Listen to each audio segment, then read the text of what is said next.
शिक्षकाच्या अंगी कोणकोणते गुण असावेत, ज्याला आपण इंग्रजीमध्ये कॉम्पिटन्सीज ऑफ टीचर असं म्हणतो. काही काही ठिकाणी कॅरेक्टरिस्टिक्स ऑफ गुड टीचर असं सुद्धा म्हटलं जातं.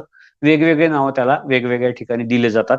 परंतु एकंदरीत शिक्षकाच्या अंगी कोणकोणते गुण असावेत या संदर्भातली चर्चा आपण करणार आहोत. तुम्ही डीएड बीएड मध्ये हे बऱ्यापैकी शिकलेले आहात, परंतु आपण आजच्या तासामध्ये एक ऍडिशनल भाग आणखी थोडं शिकणार आहोत. का 21व्या शतकातील शिक्षक जो आहे त्याच्या अंगी नेमके कोणते गुण असावेत. आपल्याला इतर गुण तर काही बदलणार नाहीत किंवा व्हॅल्यूज काही बदलत नसतात.